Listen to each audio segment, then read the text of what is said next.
Hello, this is Ken Stuzen. I'm a partner at Brown Advisory. Welcome to the Now podcast. Now stands for Navigating Our World. Through these discussions, we try to better understand the world, to navigate some of the most pressing questions that are shaping our lives, our culture, and our investment challenges. As we look to the future, whether we agree or disagree with each other, the one thing we know for sure is that none of us can figure this out on our own. At Brown Advisory, we are focused on raising the future, and we hope these Now conversations will help us do just that. There is no shortage of stories about companies fleeing San Francisco for places like Austin and Miami, sometimes called a Texodus. But as you'll hear in a minute, my guests today are unapologetic advocates for the long-term vitality of San Francisco and the Bay Area, as well as for cities in general. I'll talk to them about solutions to some of the Bay Area's many challenges. And we'll also discuss the creativity, collaboration, culture, and ultimately the human connection that cities inspire. I'm Meredith Shuey Etherington. I'm a partner at Brown Advisory, and I'm a portfolio manager based in San Francisco.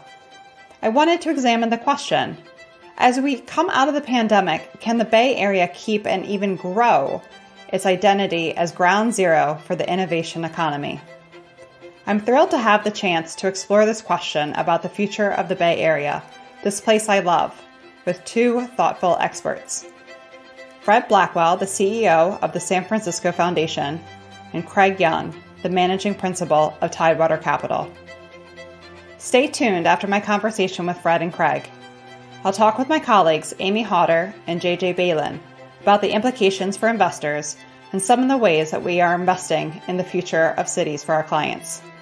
Fred and Craig, thank you for joining us today. Let's dive in. So, both of you are investors in the future of San Francisco and the Bay Area. Let's set the stage for this conversation by talking about how each of you thinks about the Bay Area. Why are the city and the region important to you, and why should the outcome here matter to those outside of this region? Fred, maybe start off with you. Sure. That's a multi-layered question for me. I grew up in Oakland, California. I'm a Bay Area kid, and the only time that I've spent away from the Bay Area was the time that I went to undergraduate school at Morehouse and then went to my first job in Washington, D.C.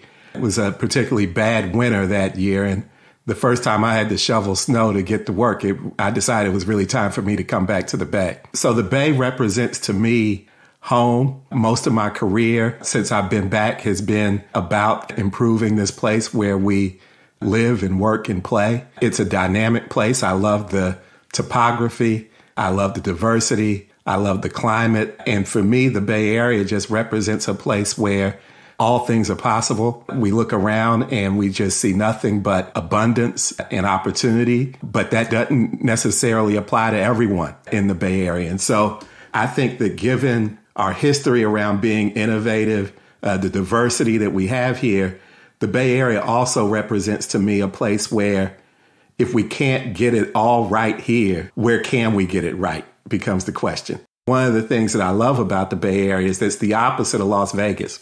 And what I mean by that is, they talk about how what happens in Vegas stays in Vegas. What happens in the Bay Area gets exported everywhere. And so it's really a place where if we can figure it out, it has implications for the nation. And so those are the ways that I think about the Bay. It's really a dynamic place. Love it, Fred, and especially the shoveling snow being from the East Coast. I understand exactly what you mean there, but love the thought of we can't get it right here, where can we? Craig, how about you? Thanks for having me, Meredith, and Fred, really looking forward to the opportunity to get together with you today and trade notes here. I too share a personal connection to the Bay Area. My mom was raised in Marin County, and both of my parents met on a houseboat in Sausalito in the early 1970s. And really was always drawn to the beauty, the access to the outdoors. And I think you said it, Fred, just this ethos of anything is possible. There really is a culture of kind of tolerance and acceptance here in the Bay Area. And I think that it's in our ability to welcome people of all walks of life here. And And it's tolerant of risk taking, which I found really appealing as an entrepreneur, and maybe even more so encouraging of risk taking. A place that really, encourages creative entrepreneurial spirit. You think the gold rush in the 1960s and now this kind of tech-driven economy. The Bay Area has a chemistry with which to put those ideas and innovation and capital together to create opportunity for folk. We're fortunate here. We have the technology industry, which is kind of that goose that lays the golden egg for our region, and the innovation economy and the home of the knowledge worker and all of the VC investment that happens here, world-renowned educational institutions.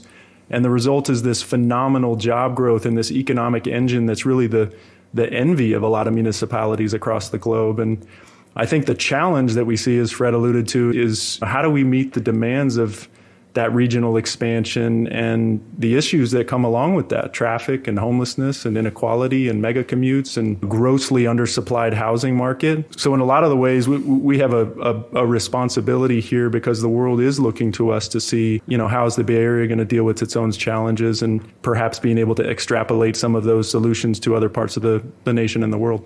That's great, Craig. And you just touched on regionalism. I'd love to spend a little bit more time there and talk about the importance of taking that regional perspective. What does that mean to you? And maybe kick it over to Fred first.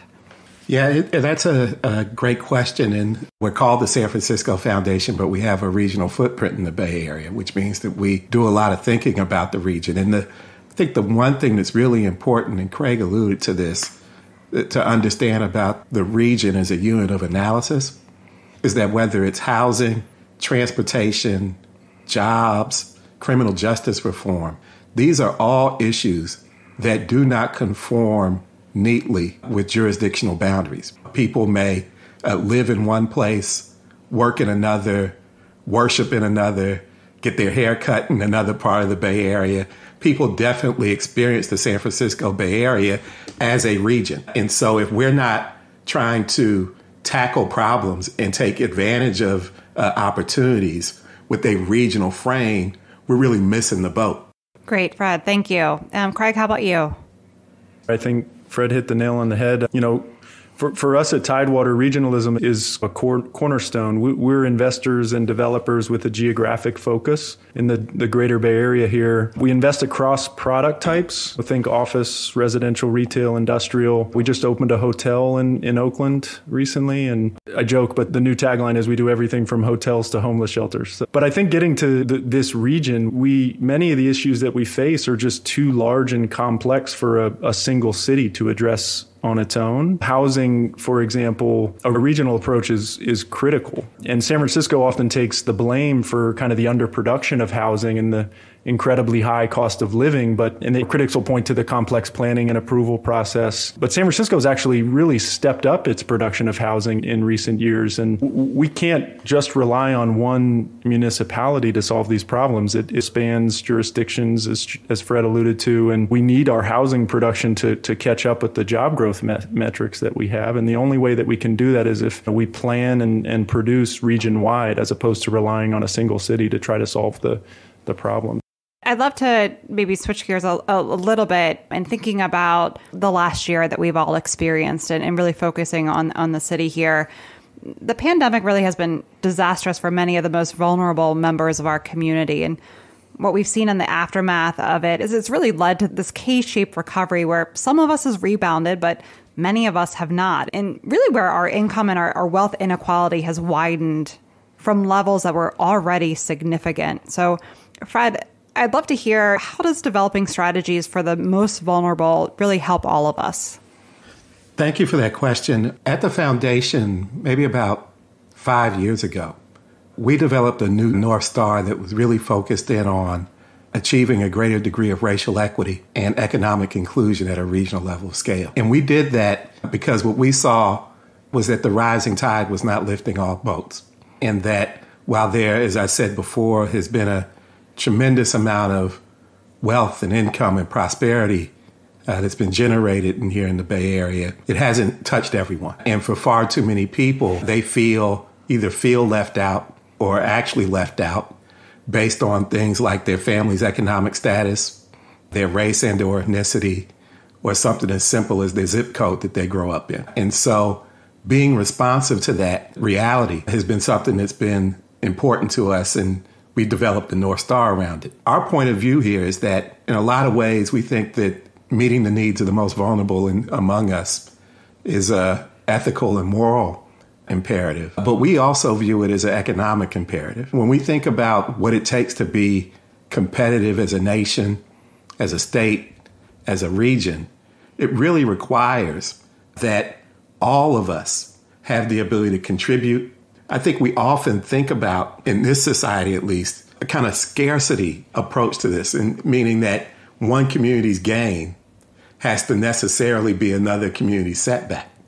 Where in reality, if we really think about and develop strategies to meet the needs of the most vulnerable, we all benefit from that. The most tangible example of that, because it can seem abstract sometimes when you say those things, is an article that coincidentally my mom wrote in the Stanford Social Innovation Review called The Curb Cut Effect. And curb cuts, you'll know this when I start to explain them.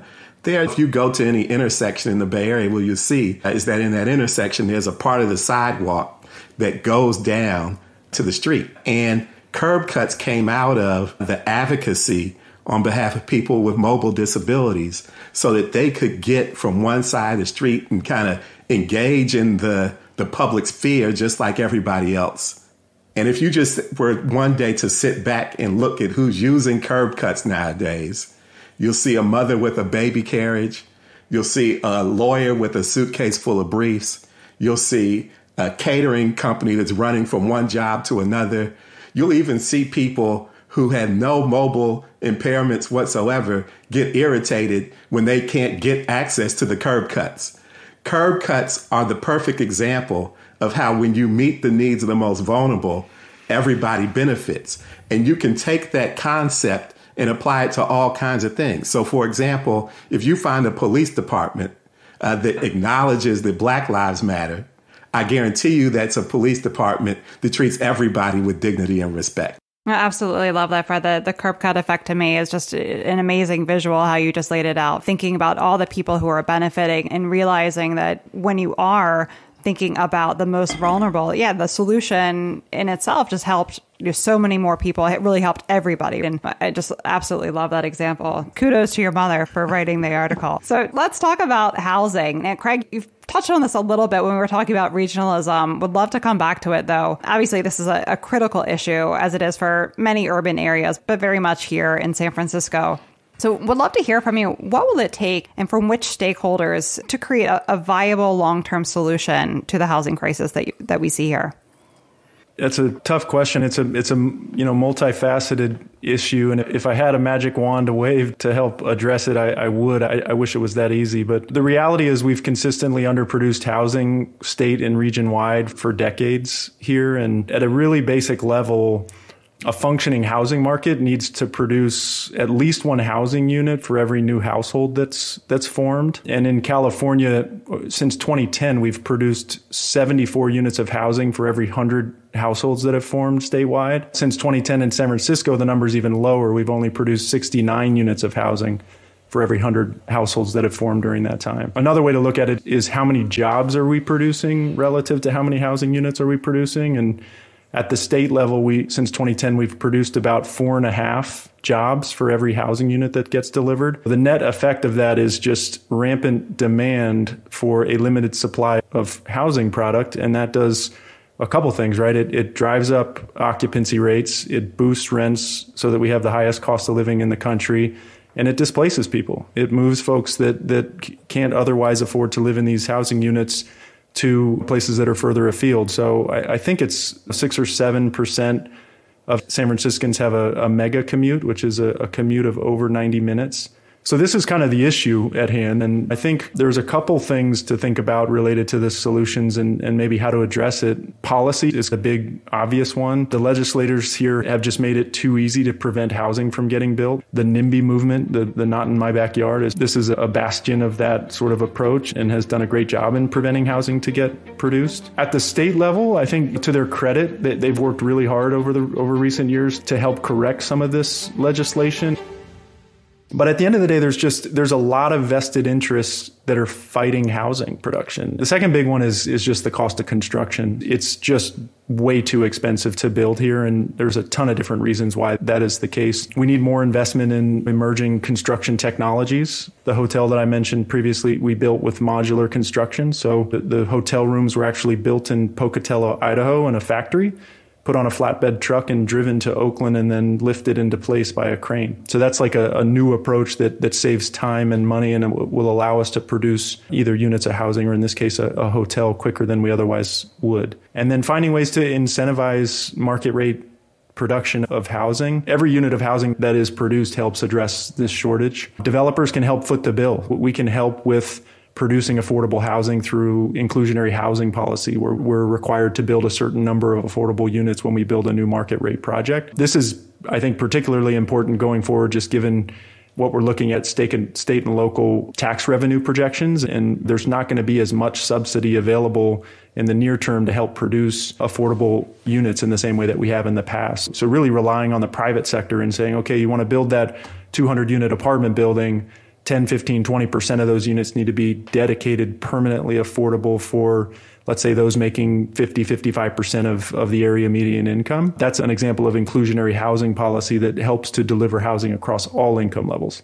That's great. Fred, I'd love to hear your viewpoint on this as well. First of all, underline, amplify, put an exclamation mark on everything that Craig just said. I thought that was an excellent analysis of the complexity of the problem and what some of the solutions might be. Before coming to the foundation, most of my career has been in local government, and most of that time in local government has been spent on community development and housing related issues. And I have come to think about the housing challenge in the Bay Area is one that needs a three-pronged approach to solving. And Craig has touched on much of it. One is we've got to produce more housing at all levels of affordability at a level of scale that is in sync with job growth. And so production is one. And that's one of three P's, actually. The second P is preservation. We have a really great history here in the Bay Area and a sophisticated group of housing developers that are for-profit and nonprofit that have developed really great affordable housing stock. And one of the things that we have to do is make sure that we are investing in the preservation of that stock so that as we produce, that production is not undermined by housing units coming offline. And then the third is protection. Because of all the dynamics that Craig mentioned, we end up with a very vulnerable population with tenants, particularly low-income tenants that are being displaced and gentrified. And so we've got to have strategies and policies in place that really protect folks who are currently in housing. So the three P's of production, preservation, and protection, I think are all part of the solution. And part of the challenge in the Bay Area is that we've had great organizations, individuals, advocates who've taken up one of those P's, but end up viewing their respective P as like the silver bullet. And so the real jewel in the crown, I think, is to be able to set the table in a way where those who believe that it's a production issue, those who believe that it's a preservation issue, those who believe it's a protection issue can come together and come up with a higher common denominator around what they all have in common. The last thing that I would mention that I think is one of the biggest impediments in the Bay Area is the fact that we don't treat it like a regional problem. And even if we treat it like a regional problem, we then leave it up to the 100+ cities that make up the Bay Area to come up with their own unique solutions. That's called local control. Local control is like the third rail of politics when it comes to land use and housing in the Bay Area. If you touch it, you're guaranteed to get electrocuted. And having a regional regulatory framework around housing and not allowing jurisdictions that aren't producing their fair share to do that with impunity is going to be key to getting to solutions. That's fantastic. I'd love to stay on the idea of this collaboration that we need. Craig, I'd love to hear you tell the story of your 888 Post Street project. Yeah, sure. 888 Post Street is a 35,000 square foot commercial building in really in the heart of San Francisco. And we bought this building a number of years ago, and the business plan was to renovate it, lease it out to a technology tenant, and hopefully make a few bucks and be on our way. We as a company took a step back and we said, man, is there another use here that we can think about that might be a better fit? And the mayor was recently elected. She had an objective to deliver 1,000 shelter beds by 2020. Today we only have about shelter beds for about 40% of the homeless population in San Francisco. We spend over $300 million a year on the issue.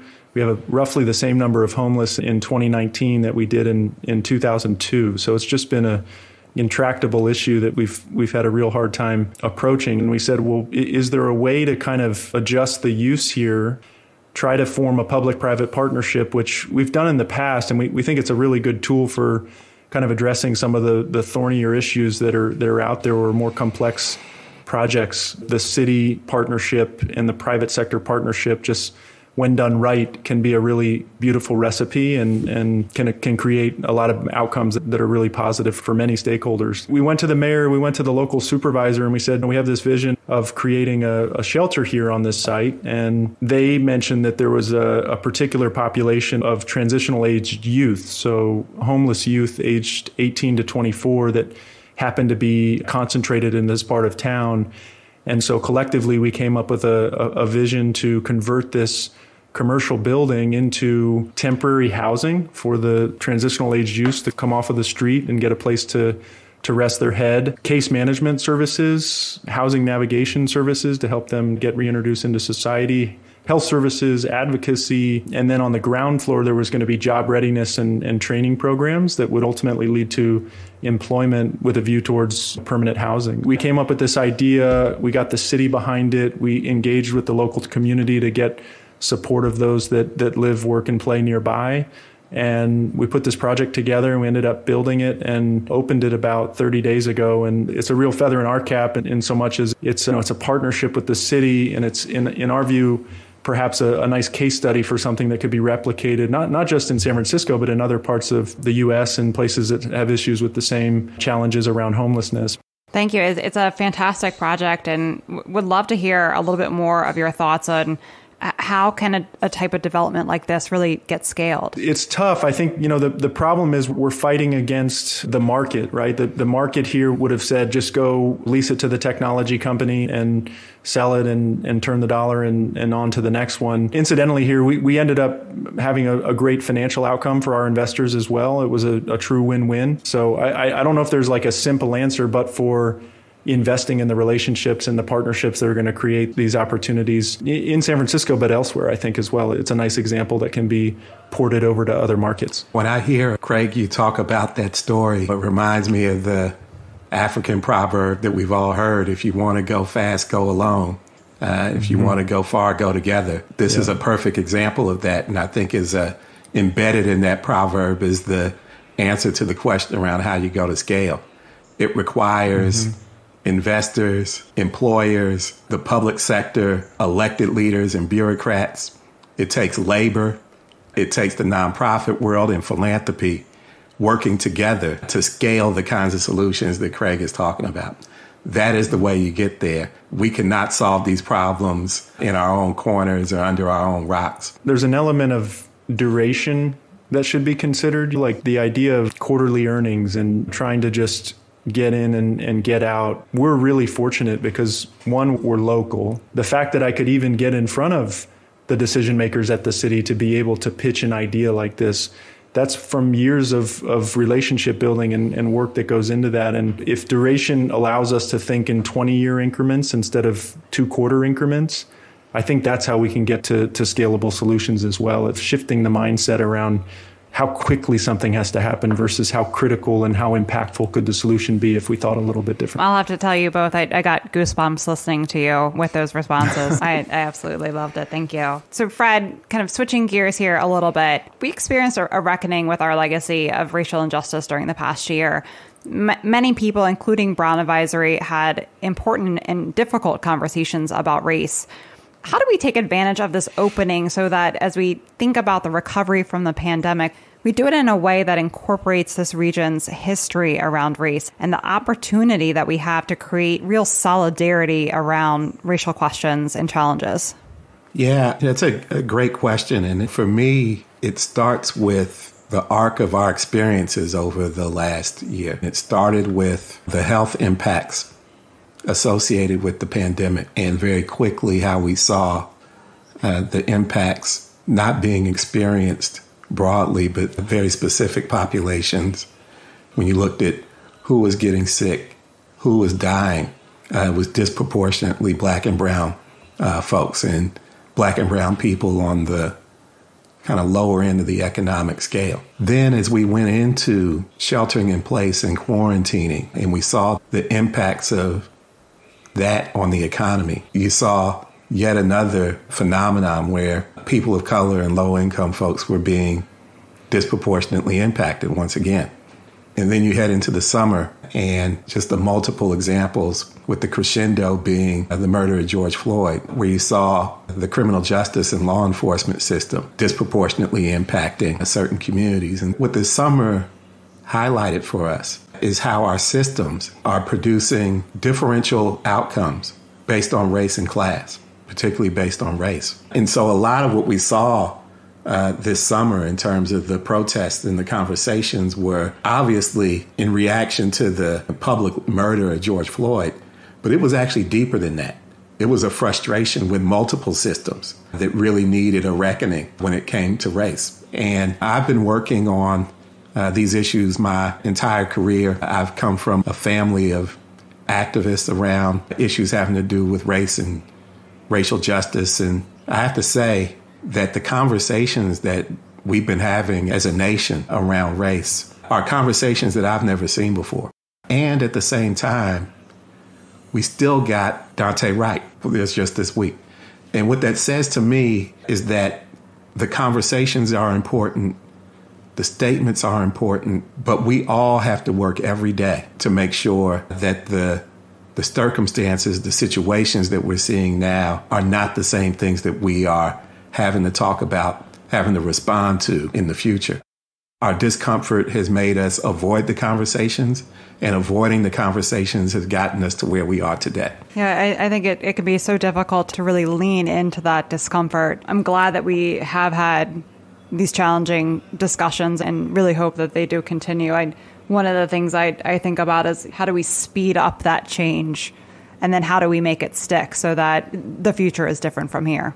Yeah. The only other thing that I would add, Meredith, is that one of the uncomfortable conversations for this country has to do with the reckoning around its history. And that really revolves around two things. The pursuit early on in our establishment as a country of free labor and free land. The free labor translating into slavery, bondage, Jim Crow, you name it, and the pursuit of free land translating into genocide, basically, for indigenous peoples and Native American people. As uncomfortable as that is, it's difficult for us to move to a higher place without acknowledging that history. And I think that is a really important part of the conversation. One note to Fred's comments there, and thinking about one of these systems, these entrenched frameworks with which we've worked with that has created a lot of the issues around racial justice for us is land use policy. You look at redlining and exclusionary zoning and basically just more modern day practices of what Fred just alluded to. So some of that still persists to this day. It's part of that entrenched system that needs to be reckoned with and addressed. Both of your points about not just acknowledging, but also reckoning with our racial history are so well taken and so important in creating a truly inclusive community that will attract and retain the employees of the future.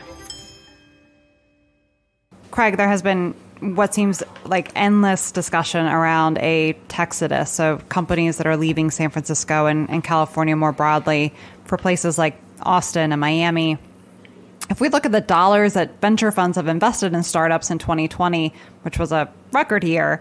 And in the first quarter of this year, that certainly doesn't seem to be the case. I'd love to hear from you. What is your perspective on this, and what are you seeing? Yeah, I think the short answer is no. I don't think that there's a Texodus, as it were. I think we're suffering from a severe case of selectivity bias in the news, and the headlines, the articles, the anecdotal evidence one would share to support Texodus that's occurring. The pundits are pointing to a handful of high-profile names, right? It's Elon Musk. It's the certain VCs that have elected to move. But I think if you really get down into it, it's not necessarily representative of the data that is out there. We looked at some of the U.S. Postal Service data, and the results there are basically of the top 20 zip codes that San Franciscans migrated to during the pandemic, 19 were in California. So I think it's, if anything, maybe a little bit of a reshuffling within the state, although the bulk of those locations that are destinations for San Francisco's leaving the city were actually in close proximity to San Francisco itself. So it was more, we're going to move out of the city and into the suburbs at that point. It's Alameda County and Marin County and San Mateo. San Francisco sort of has this reputation of importing 20-year-olds and exporting 30-year-olds. And people show up to San Francisco because that's where the jobs are. That's where the kind of the culture is, the urban amenities, the museums, the restaurants, the bars, et cetera. And that whole paradigm shifted when this went down, right? The jobs left, and somebody took a sledgehammer to all of those urban amenities. So there was really no reason for people to be in San Francisco. And God knows they didn't want to have to spend $3,500 on the studio apartment while they could live anywhere and work anywhere. I think we had a little bit of a point in time situation where there was this very aggressive out-migration. But as these jobs are returning, we're starting to see the people return to come back to the office. You mentioned VC. I think it was upwards of 40% of VC investment in 2020 ended up in the Bay Area. That's always been the stalwart kind of engine for us to continue to innovate and create jobs and opportunities in companies. You may have read about Oracle leaving the Bay Area. That the week that they announced that, Oracle's a $180 billion market cap company. The same week, $180 billion plus of Bay Area-based IPO activity occurred in the same week that Oracle announced their departure. Are people leaving? Yes. Is it like some mass exodus that we should all be concerned about? I don't personally think so. That said, when there's smoke, there's sometimes fire. So one has to really review these issues carefully, because we are facing serious issues as a region. And we touched on it before: the traffic, the homelessness, the congestion, the taxes, the bureaucracy. And if we're not careful, we do run the risk of driving people away. The investment that we've seen, just in the first quarter of this year specifically, was $25 billion invested in Bay Area startups. That's over a third of the total that was invested in startups around the country. It's greater than New York, Boston, and LA combined. It's 30 times the investments made in Austin. So just an incredible amount of money that continues to flow into Bay Area companies. Thinking about the reshuffling that you were talking about, and combining that with the thought of this pandemic-driven trend towards work from home, what do you think will be the future of San Francisco in terms of thinking about if we're going to be working from home more, if the jobs actually aren't in San Francisco, or if you're Twitter and you're saying you can work from anywhere indefinitely? I think the idea of working from home is a massive threat to cities in general. I think that it's a veiled threat because I don't think it's going to stick. And I think at the end of the day, cities rely on people. Cities are where people and innovation and capital combine with one another. It's the great mixing bowl, and our success depends on collaboration, which the cities help us to collaborate. These micro interactions that take place on a day-to-day basis in cities. I mean, some of the STEM markets, like science, technology, engineering, math markets, the knowledge worker markets, they'll likely have an easier transition to more work from home.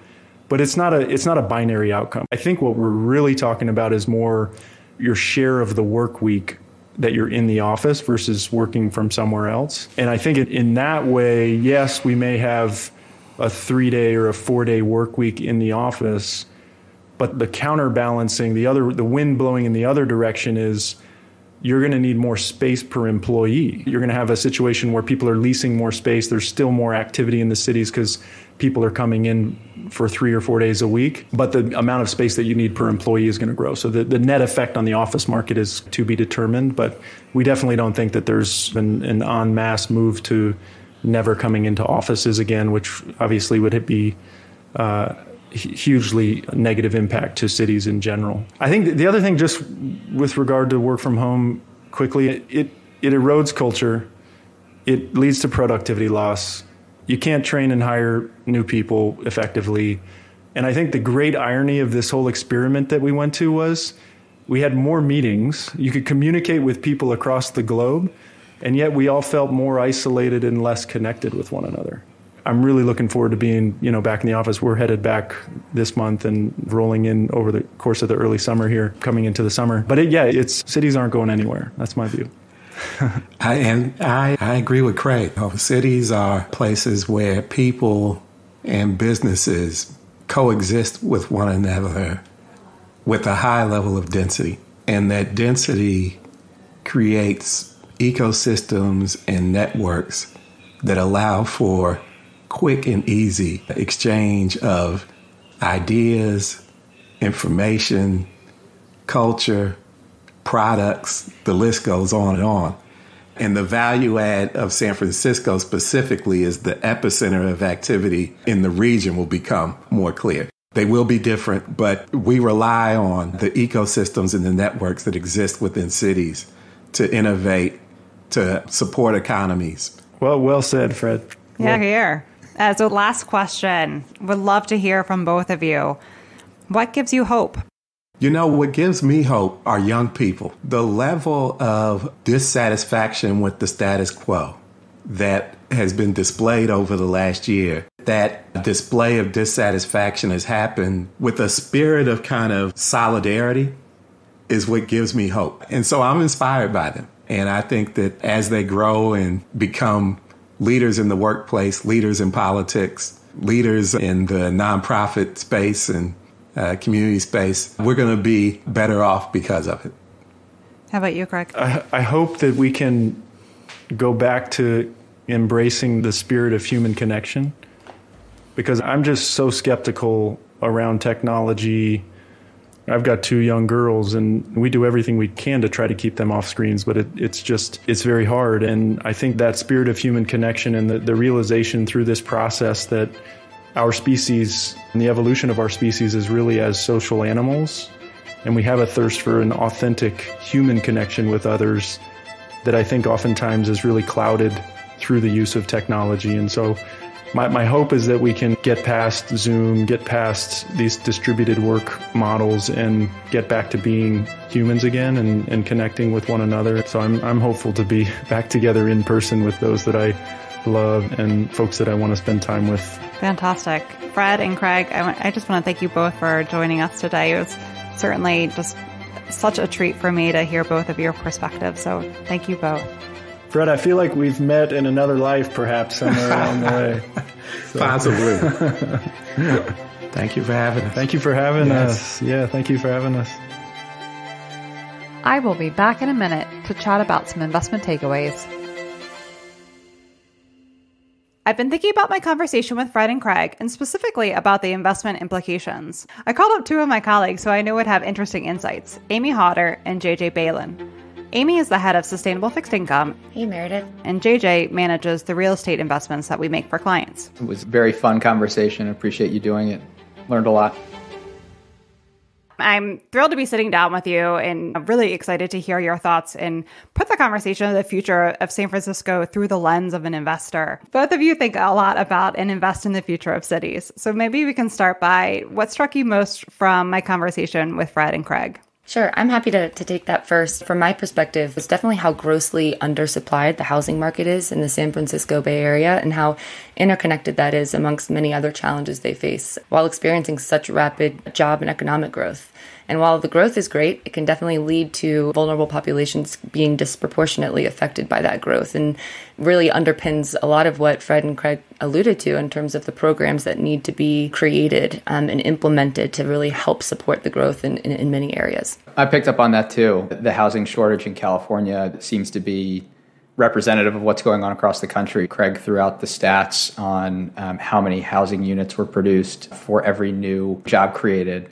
And California as a state is widely undersupplied. San Francisco, it's even more magnified in the city. It's happening across the country too. The Harvard Joint Center for Housing Studies estimates that we'll need 1.5 million housing units each year between 2018 and 2028 in order to meet the demand that's going to be coming nationally. And from 2018 to the end of 2020, we're still below that level. And since the great financial crisis, we've also been below that level. So we have a steep upward hill that we need to climb on the housing affordability issue and the housing shortage across the country. And California is sort of representative of what's going on across the country. Yeah, so Amy, one of the issues that Craig and Fred talked about was affordable housing.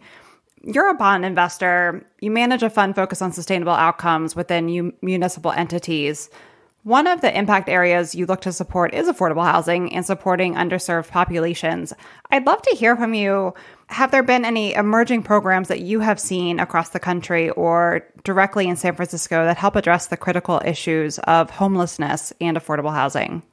It's a great question. I learned a lot both from Fred and Craig. Their perspectives were very insightful and reinforced a lot of the fundamental issues that we actually look for and look to address through our portfolio holdings, homelessness being one of them. Within the bond market, for example, just last year, California Health Facilities Financing Authority issued the first of its kind sustainability bond that was tied to their No Place Like Home program. This program aims directly to address the homelessness crisis in California, which is home to roughly a quarter of the nation's homeless populations. A quarter of those also suffer from severe mental illness, another critical issue. This bond provides funds to counties and developer sponsors for the development of permanent supportive housing for people who are experiencing homelessness and or needs mental health services. And this really underpins one of the key points that Craig made. Some of the challenges that the San Francisco Bay Area and other large urban areas face with rapid growth are too complex for one single city to address. There needs to be more of a regional mindset, which this bond aims to do. And I'll mention one more because this is a program that we've supported and invested in for quite some time. Freddie Mac has a workforce housing program, and affordable housing is the crux of their mission. Think about half of all renters are considered cost burden, meaning they spend more than 30% of their income on housing. This burden is much heavier for many lower income households where they're working in cities that might have higher cost of living, like San Francisco.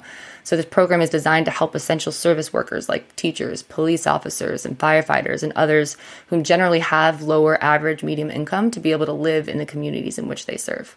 Personally, I love diving into the bond side and seeing the impact that you can make in your portfolio. I think for investors, it's often a piece of your portfolio that you don't quite remember has actually this huge ability to make an impact in terms of investing in your community. So love to hear those examples from you. So Amy, both Fred and Craig talked about the importance of taking a regional approach.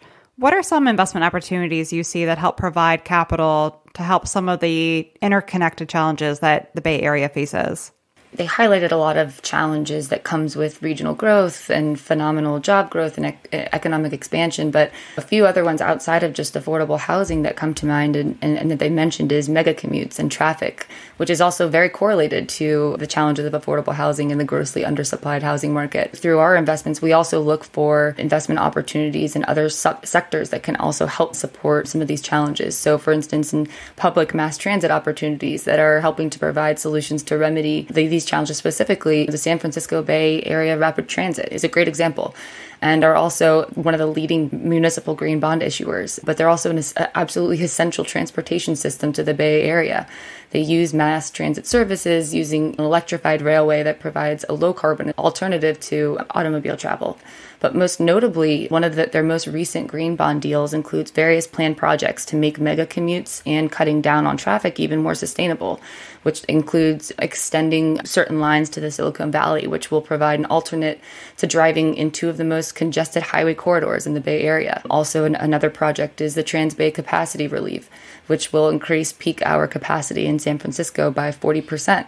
And lastly, and probably most importantly, is one of the projects that they have planned is the new Transbay rail crossing, which will transform the 21-county Northern California megaregion's passenger rail network into a faster, more integrated system, providing a safe, efficient, equitable, and affordable means for travel for all types of trips. That's great, Amy. And sticking with you, Fred talked a lot about the challenges that face the most vulnerable communities in the wake of the pandemic, many of which are communities of color. How can our fixed income investments promote a more equitable future? And how do you incorporate diversity and inclusion when you are analyzing your bonds? A lot of these questions are very aligned, and we actively are pursuing opportunities to finance entities and projects that, in our view at least, are positively addressing some of the root causes of inequality in society. Especially as municipal investors, we tend to generally favor revenue bonds over general obligation bonds because this emphasis in our portfolios allows us to target investments with specifically earmarked uses for the funds raised by a given bond. So such as housing finance authorities that are expanding access to affordable housing, hospitals that are addressing health disparities in their communities, and higher education systems that are also promoting diversity and inclusion on campus. JJ, just turning it over to you to think about on the real estate side, how can real estate investors and developers be a part of the solution for affordable housing? Yeah, it's as Craig and Fred alluded to, it's an incredibly complex problem. I thought one of the more interesting anecdotes that was shared in the discussion was the 888 Post project that Tidewater worked on in San Francisco, and the ability to, first of all, work hand in hand with the local municipality to create a public-private partnership to deliver much-needed housing and much-needed services for a vulnerable part of the population was very compelling. I thought the example was particularly impactful because not only is it providing an impact for the residents of the neighborhood, but it's also providing a financial impact for investors in that project. And frankly, it's one of the more important elements of getting it right as a real estate investor and a real estate developer. You're not out on your own. You have to work with multiple stakeholders as part of every project that you work on. So making sure that you are meeting the needs of all the stakeholders who are involved in the process along the way is critical to creating that sustainable impact, that social impact, but also that financial impact on your projects. Meredith, you work with a lot of clients. When you have clients who are asking about investing for impact, specifically impacting their cities, what do you usually recommend? Are there ample opportunities, and how are you seeing this landscape evolve? Thanks, Amy. No, it's a great question. And if I think about it, maybe I'll take a step back and say, when clients really want to invest in their communities, think about it in maybe two ways. One is through their philanthropy, and the other through their investment portfolio. I would say that's probably one of the first stops we'll make with a client, is to say, if you're interested in investing in your community, let's connect with community leaders and see where the most important places are, and really where can you invest through your philanthropic dollars that are really going to carry those dollars forward and make change. Thinking about your investment portfolio, I do really go back to the bond side of the portfolio to say, how can you invest locally? One of the best areas to do that, and especially in a state like California, where perhaps you have a larger state, a larger municipalities, the ability to invest more dollars this way. But investing on the bond side of your portfolio is a great way to really focus on your specific areas of impact. And Amy, you mentioned several examples of the ability to do that. I think sometimes for investors, it can be maybe a little harder to do that because the bond side doesn't seem that exciting, especially in this low interest rate environment. If you're only getting, 1.5% yield off of your portfolio, that perhaps doesn't feel like you're doing a lot. But on the impact side, you're actually able to move the needle a lot further than perhaps you think you might be able to. Real estate is, to me, another area where you can make that impact. I think that's also fun for clients as well to be able to perhaps get their arms around a specific project. What we do with our clients is really taking that big step back to say, what is the most important areas for you and where do you want to achieve your impact? And then looking across the landscape to say, how can we do that? I think we're lucky in this day and age that we're able to do that across the portfolio, whether it's your bonds, your equities, your private investments. You're really able to seek that impact throughout the portfolio. And it's pretty exciting to be able to do that for our clients. Amy and JJ, it's been fantastic to have you join me today in thinking through the investment implications of the conversation that we had with Craig and Fred. And just fantastic to hear your thoughts. So thanks for joining me. It's been a pleasure being a part of it. Thanks for having us. Thanks, Meredith.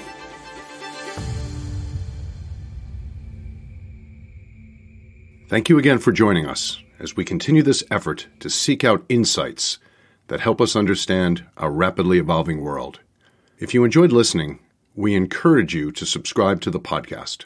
Please look out for our next episode, where we will examine why investors should care about the ethics of artificial intelligence and why ensuring that AI is used to help rather than harm is a matter of material significance to both investment performance and our society. Until then, be well and stay safe.